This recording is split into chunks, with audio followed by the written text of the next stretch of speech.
Është plani i veprimit i Federatës Padillit Kosovës, që ka filluar më herët plani i veprimit 2025-2030 me fokus të veçantë tek lojrat mesdhetare Prishtina 2030, ku ne si federatë kemi një strategji, e kemi hartuar një të tillë në mënyrë që me ngrit kapacitetet brenda vendit tonë. Kjo gjë po shihet përmes rezultateve siç është ngritja e kapaciteteve sportive, investime në qendra të reja të padillit, hapja e shkollave për fëmijë, e njëkohësisht edhe inkuadrimi i padillit në sport edhe domethënë në kuadër të universiteteve sportive. Kështu që po bëjmë një punë të mirë në mënyrë që mu promovu padilli, edhe targeti padyshim që të jetë tek gjeneratat që janë më të reja, në mënyrë që me pas një përgatitje një afat më gjatë kohor që me përfaqësu Kosovën kur të jetë një koqer në 2030 këtu në Prishtinë. Jemi me fat që kemi edhe lojtarë që janë të përkushtuar në sportin e padillit, që jetojnë edhe këtu në Prishtinë, mirë po besoj që pjesa më e madhe e tyre, mos them që janë të një moshe ose që janë konvertuar nga një sport tjetër në sportin e padillit, mirë po ne po bëjmë hulumtimin që me pas lojtarë të cilët fillojnë gradualisht prej grup moshave më të reja me pas atë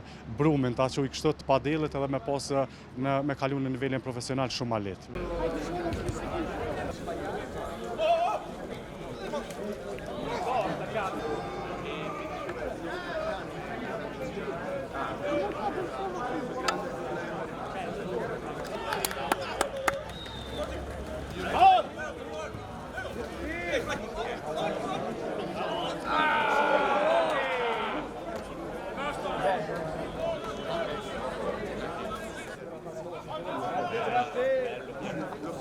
Si federat jemi të boqmos që rugby të jetë pjesë e lojrave mesdhetare.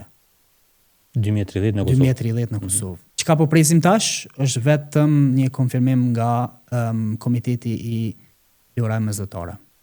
Komiteti ndërkombëtar i lojrave. Po. Ata marrin vendim.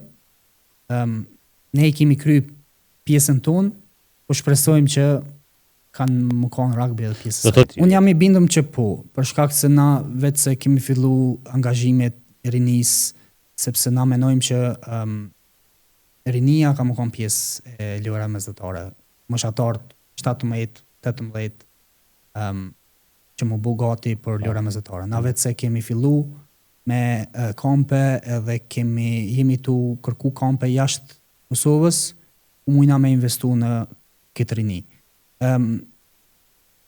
Shpresoj që po, dhe ka më konë diçka atraktive, pasi që, si që dim, futbolli nuk ka me qenë pjesë e lojra mesdhetare, futsali po i bie që nuk ka me pas as një garë në fushë gjelbërt.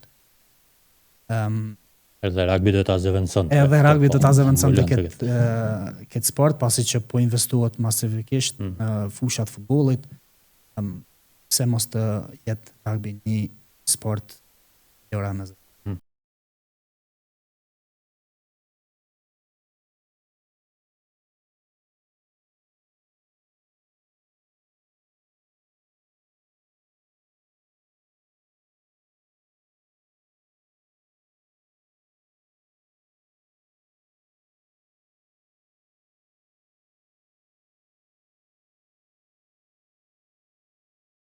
Këtë vete kemi ripërtri ekipet në të dyja konkurencat, jemi duke me mendu në mënyrë ma strategjike për basketbolin terrestre, të pas parasysh që në lojrat mesdhetare Prishtina 2030 ka me qenë një prej sporteve më kryesore, kështu që kemi fillu me ripërtri ekipet, disa të gjejmë modulin më të mirë të mundshëm që me kriju një ekip dhe më pas kemi investu 4 vitet e ardhshme që ajo ekip të paraqitet edhe të synojë njërin prej medaljeve në Prishtina 2030. Tani më Federata e Basketbollit i ka punësu 2 trajner në zyre të Federatës Basketbollit, bëhet fjalë për 2 trajnerët e përfaqësuesës A, edhe të meshkujt edhe të femrat, Bujar Locin, Lori Klokoqin, edhe së bashku me ta edhe me kryetarin e shoqatës trajnerëve Albert Sulejmanin, jemi duke punu në atë drejtim që me identifiku edhe trajnerët edhe lojtarët edhe lojtarit në 3x3 në mënyrë që më pas të ata që janë të duhurit, investojmë 4 vjet për paraqitje në Prishtina 2030, por në njëjtën kohë